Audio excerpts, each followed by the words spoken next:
Fala galera, hoje eu vou contar pra vocês uma história que aconteceu comigo algumas semanas atrás em Nova York, tá? Imagine a seguinte cena: eu entrei num táxi e à medida que eu estava me ajeitando eu falei o local para onde eu iria pro taxista. Eu disse Carlyle, eu falei errado. Imediatamente ele me olhou, né, com um olhar assim grave e me corrigiu, falou Carlyle, sir. E eu automaticamente dei aquele freio de arrumação, né, entendendo que eu estava errado, e confirmei para ele que sim. E em seguida dei a ele o endereço, eu acredito que era na rua 76, se não me falha a memória. À medida que o carro correu pela cidade, eu fiquei o tempo todo pensando naquela situação. Por um lado, eu pronunciei uma palavra errada, né? Por outro lado, você tem uma série de circunstâncias ao redor, tanto do mundo e de mim mesmo, que foi um dia longo, eu estava extremamente cansado, tinha perambulado pela cidade praticamente o dia todo. Todo e qualquer ser humano é passível de erro. Mas, todavia, contudo, eu também pensei para o local onde eu estava indo. Eu estava indo para um hotel, que dentro desse hotel, que é um hotel de luxo, tem um bar que é icônico, que chama-se Bellman's Bar, que funciona há pelo menos 70 anos, e é um dos templos do jazz em Nova York. E eu queria muito conhecer esse lugar, certo? Mas imediatamente eu também, no trajeto, pensava que, opa, eu não posso chegar lá de qualquer forma. Eu preciso, de uma certa maneira, entender que não dá pra, sabe, chegar de qualquer jeito, porque se eu chegar de qualquer jeito, eu posso correr o risco até de não ser aceito. Isso no fundo da minha mente. O carro fez uma curva suave à direita na Madison para entrar na rua 76 e eu paguei o táxi, agradeci o motorista, ele tinha sido super gentil comigo. Desci, imediatamente quando eu desci, o porteiro de dentro do hotel, ele abriu a porta e veio me encontrar, me disse boa noite, aquele bem forte mesmo, e eu fiz assim para ele. Quer saber o resto dessa história? Quer saber o que tem a ver com psicologia? Então respira fundo e vem comigo.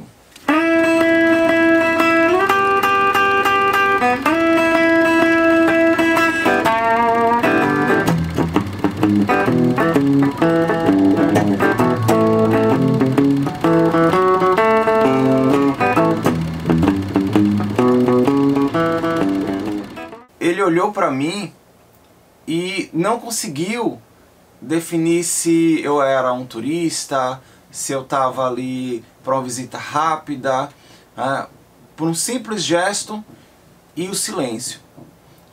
Ele olhou para o meu lado, para minha esquerda, e viu que a minha esposa tinha ido olhar uma vitrine de perfumes. Eu fiquei parado em silêncio e ele ficou parado em silêncio na minha frente. À medida que ela começou a voltar e eu comecei a caminhar em direção à entrada do hotel, ele se antecipou a mim e empurrou a porta giratória com toda a força para que eu pudesse passar sem nenhum esforço. Dentro do foyer do hotel, um recepcionista veio me recepcionar e eu não estava com bagagem, eu não estava carregando nada, e imediatamente ele deduziu que eu ia para o bar e perguntou, Bellman's Bar? Eu somente assenti com a cabeça. E ele imediatamente me apontou a direção para a entrada do bar.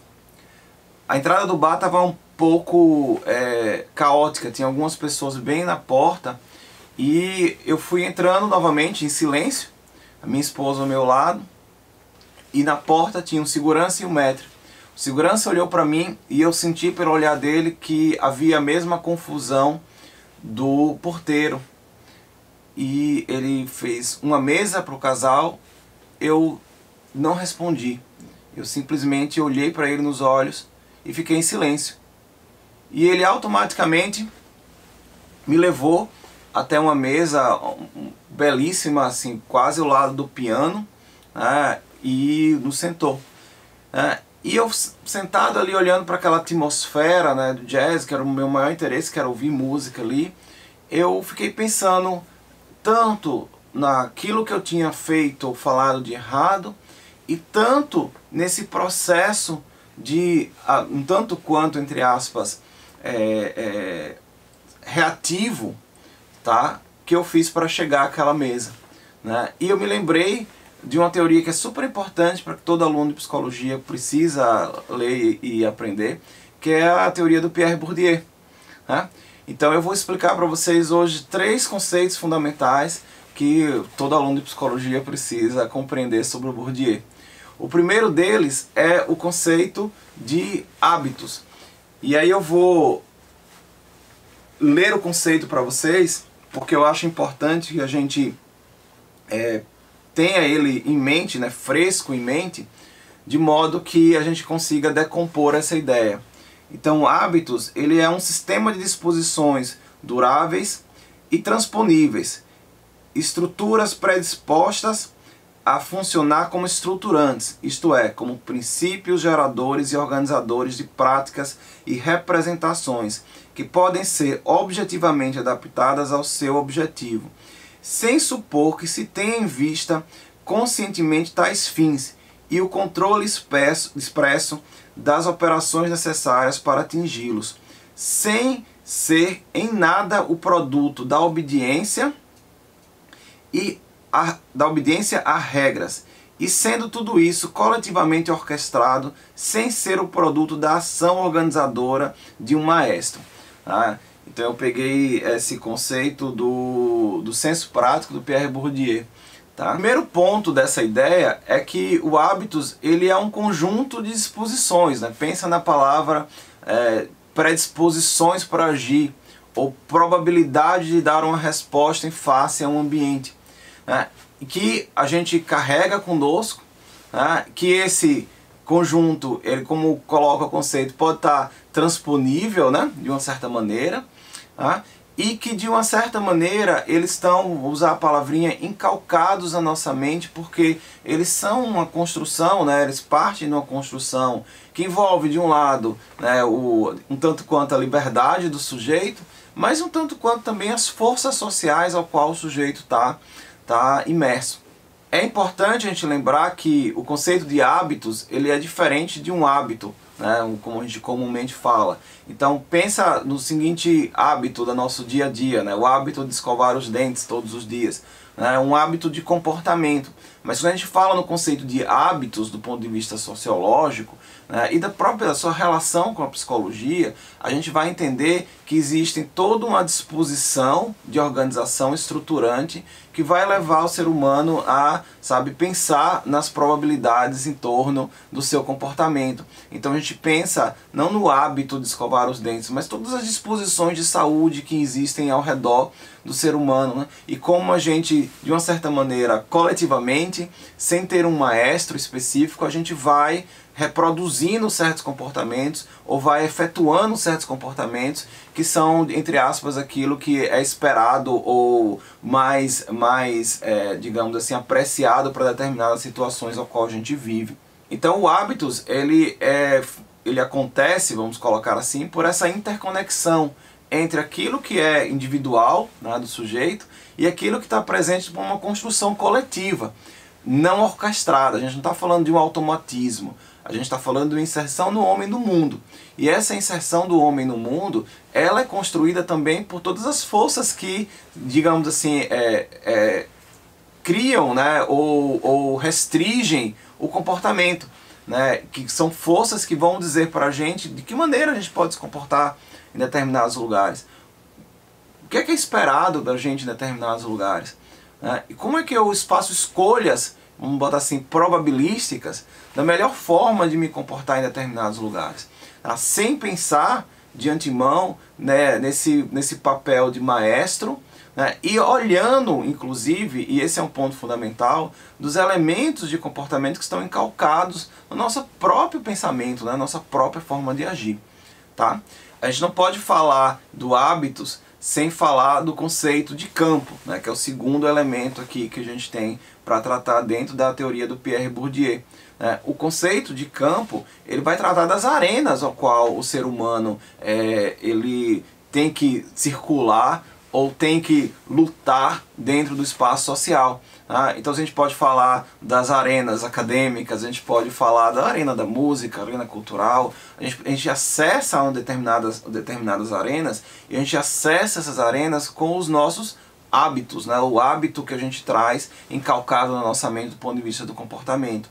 E a gente precisa prestar atenção nessas forças estruturantes do ponto de vista social que vão encalcar no nosso comportamento e vão fazer com que a gente reproduza ou aja de determinada maneira. E aí, enquanto uma força política, né, enquanto uma força do ponto de vista social, entender essa noção de campo é fundamental para a gente também entender quais são os hábitos produzidos e carregados geracionalmente. O conceito de hábitos e de campo, a gente chega para o terceiro conceito fundamental, que eu acredito que todo estudante de psicologia precisa aprender sobre Pierre Bourdieu, que é a forma como Bourdieu entende o capital, né? De que maneira o capital é estruturado. Então, na lógica que a gente está tratando aqui, o capital não é meramente ou somente o capital financeiro. Bourdieu fala de dois outros elementos importantes para o capital. O primeiro elemento é o capital cultural, que são formas, né, de a gente se expressar culturalmente na vida em sociedade, né, e essas formas de cultura que a gente existe na nossa vida, que a gente valoriza em certas instâncias, ou até mesmo não valoriza, elas são importantes para o desenvolvimento de uma sociedade. E a segunda forma de capital é aquilo que o Bourdieu chama de nosso capital social, que são as instâncias sociais, ou institucionalizadas ou não institucionalizadas, que permitem com que a gente circule no mundo. Palavrinha bem boba para a gente pensar o nosso capital social é o nosso network, né? São as pessoas que de uma certa maneira a gente está conectado e que facilitam, que abrem portas para a gente, que mostram caminhos, né? E essas relações, à medida que elas são fluidas, elas geram oportunidades. Agora a gente precisa pensar na lógica de capital cultural e capital social versus uma lógica de dominância da sociedade. Então, uma maneira de um tanto quanto importante de a gente pensar isso é o próprio sistema educacional, né? Então você pensa assim, as escolas de elite versus as escolas do ponto de vista popular, né? Vamos pensar lá primeiro na elite financeira, né? A elite financeira, a gente pegar o tripé que a gente está discutindo, ela utiliza o capital financeiro para constituir um capital cultural, né? Um acesso ao mundo das artes, um acesso a conhecimento.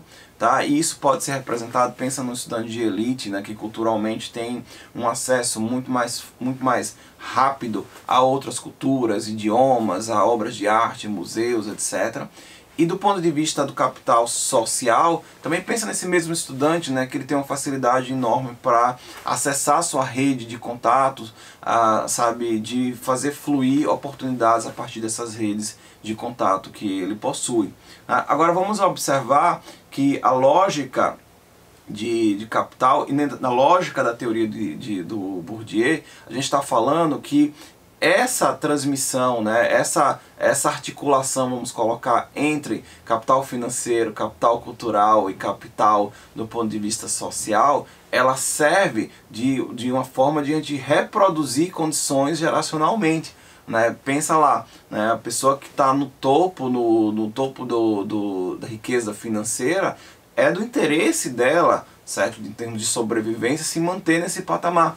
Então, de uma maneira que você utiliza esses recursos para acessar elementos culturais e acessar elementos sociais, é como se a gente utilizasse um turbo, né, que possibilitasse que a geração seguinte, né, ela conseguisse permanecer no mesmo status quo. Se a gente for olhar de novo, né, pegando aqui muito simploriamente, né, do ponto de vista das camadas populares, né, a gente tem elementos do capital cultural e do capital social também. Todo ser humano tem aí, né, a gente está imerso na cultura, já dizia o Vygotsky, a gente não tem como escapar dela, né? Então a gente tem elementos que nós valorizamos do ponto de vista do capital cultural, e a gente também tem nossas redes, né, nossos contatos, nossos amigos. Agora a gente precisa pensar no sistema educacional do papel da escola nesse processo, porque muitas vezes, eu não digo todas, o processo escolar ele valoriza muito a cultura dominante, né? e desvaloriza aqueles saberes populares, aquela cultura localmente constituída, né? E aí o que acontece? Você, de uma certa maneira, está atuando para reproduzir, né, institucionalmente, vamos colocar assim, tá, um processo de dominância do ponto de vista cultural e social. Porque imagina cá, né, as limitações que a pessoa, quando não tem recursos financeiros, ela possui para acessar componentes das belas artes, né, acessar museus, acessar documentos ou livros ou materiais que traduzam essencialmente, né, ou expliquem em profundidade como determinadas culturas funcionam. E ao mesmo tempo as dificuldades que existem para você acessar esse outro universo social do ponto de vista do network, que fundamentalmente vão estar ali facilitando, né, ou abrindo portas, vamos colocar assim, para que haja, né, que novas oportunidades surjam. Então a gente tem que pensar muito nesse papel. E eu não estou aqui como educador jogando pedra na escola, não é isso. Eu estou fazendo aqui um processo de reflexão, porque o próprio processo educacional, ele também tem um outro lado da moeda que ele é fundamental, tá? Para que a gente possa compreendê-lo. Então a gente pode levantar uma pergunta, né? Como é que a educação, então, ela pode estar fazendo, né? O que ela pode estar fazendo para, né, vamos dizer assim, libertar o sujeito ou fazer com que a gente alcance, né, ou transforme esse mecanismo, esses meios sociais. E aí eu vou voltar para a historinha do hotel, né? Eu vou voltar para a historinha do hotel porque o elemento silêncio, ele foi fundamental no meu processo de reflexão. Veja, e eu vou falar isso como educador. Eu queria estar naquele lugar, eu queria conhecer aquele lugar, né, por toda a sua história icônica, né, as pessoas que tocaram naquele lugar, as que sentaram naquele piano. Então era uma vontade minha conhecer aquele espaço, tá, de uma maneira que eu pudesse experimentar um pouco, né, daquilo que se constitui historicamente naquele lugar. Mas o silêncio, né, enquanto modus operandi, ele me incomodou, porque veja, eu reagi, né, à presença do porteiro, eu fiquei em silêncio, muito porque minha esposa se afastou de mim naquele momento, né, então eu queria aguardá-la, não queria entrar sem ela, mas ao fazer esse ato, né, tipo de espere, mas sem dizer uma palavra, aquilo gerou uma resposta também no sujeito. E não é uma resposta que me agrada, porque se a gente for pensar o modo de funcionamento das elites, né, o silêncio, ele é o silêncio pelo constrangimento, né? Eu vou constranger o sujeito que não pode, naquele momento, me interpelar, né, me questionar, certo? E dessa forma, né, eu consigo acessar esse espaço. Então já deixo aqui o hashtag fica a dica, né? Não faça isso. Eu inclusive coloco aqui até meu pedido de desculpas, né?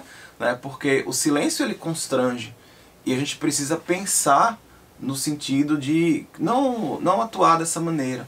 Mas se a gente for pensar, né, esse silêncio ele é um modo também de funcionamento, um modo operandi para a elite se perpetuar. As pessoas que não podem me questionar, as pessoas não podem me fazer perguntas ou invadir o meu espaço, né? Eu tenho que passar livremente e acessar os espaços.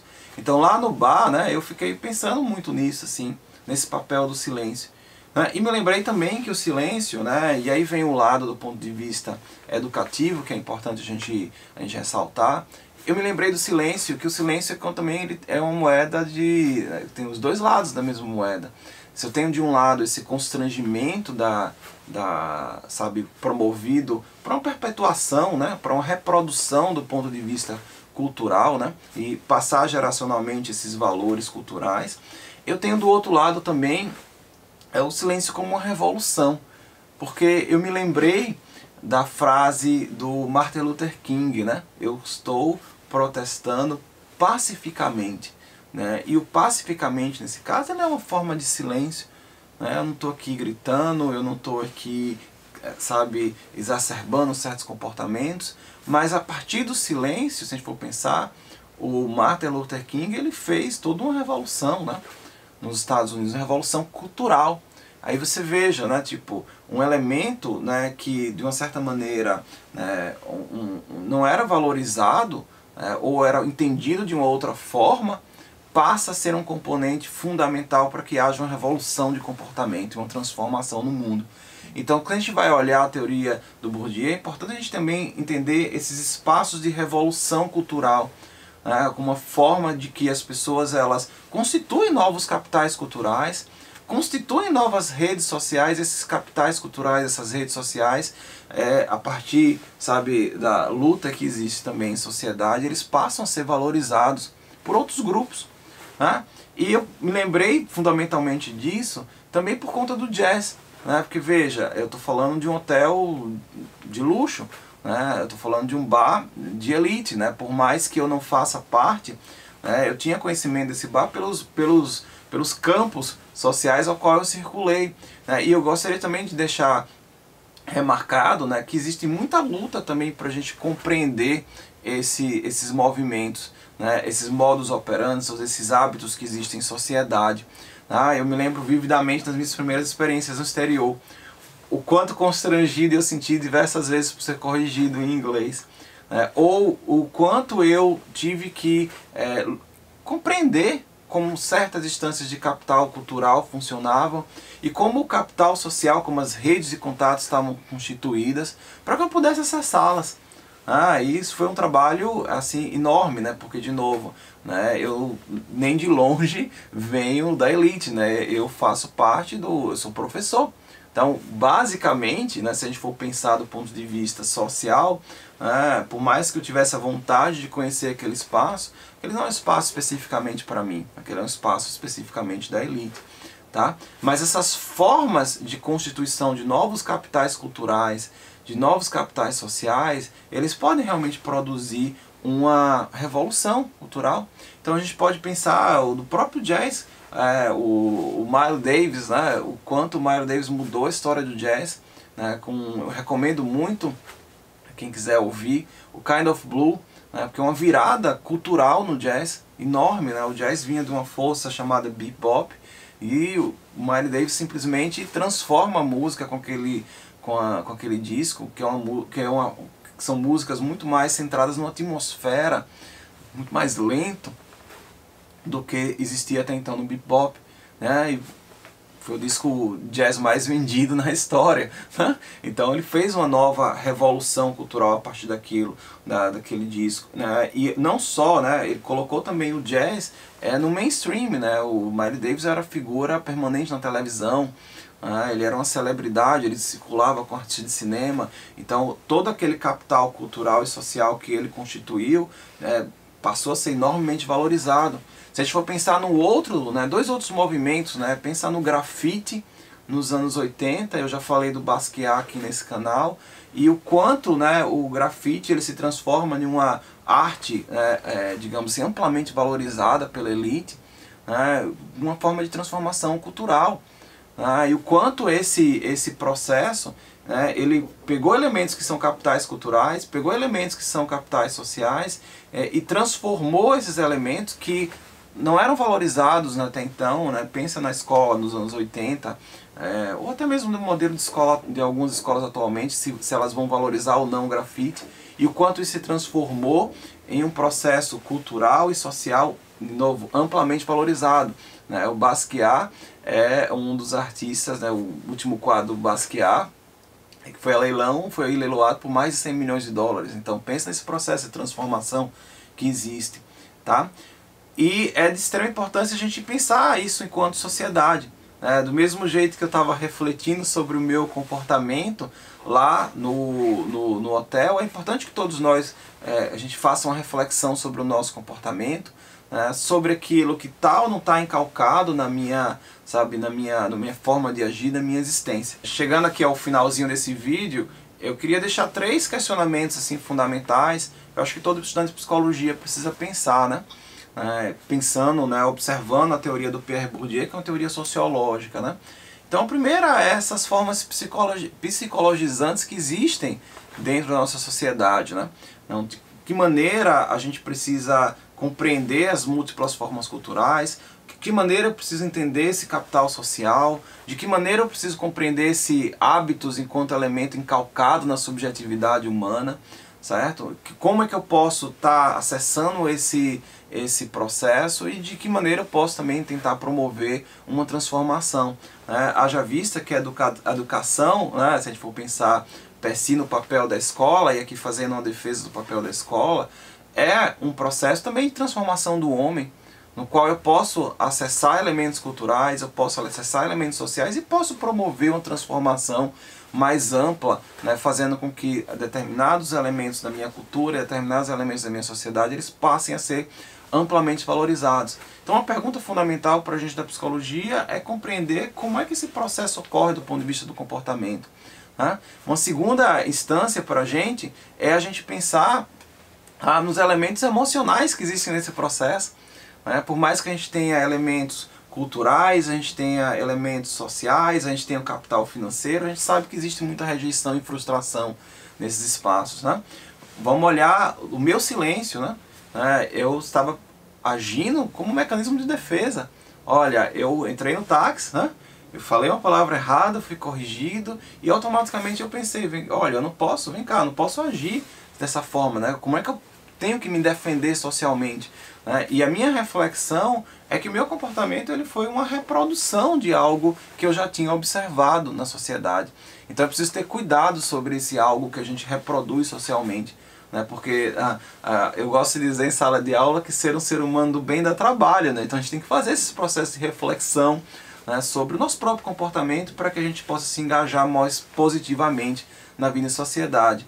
Tá? E o terceiro elemento é pensar nessas grandes transformações culturais, porque essas grandes transformações culturais, elas também transformam o comportamento, né? Pensa na figura do Gandhi, pensa na figura do Martin Luther King, pensa na música, no Miles Davis, pensa no John Lennon, né? E o quanto essas figuras eles provocaram revoluções do ponto de vista cultural. E essas revoluções do ponto de vista cultural transformaram o comportamento das pessoas e também remexeram na forma como a sociedade está constituída. E você achou que eu só ia falar de dinheiro nesse vídeo, né? I need to be myself. I can't be no one else. Well, I'm feeling supersonic. Give me gin and tonic. You can have it all, but how much do you want it? You make me laugh. Give me your autograph. Não, descongelou. No frio, não aconteceu nada.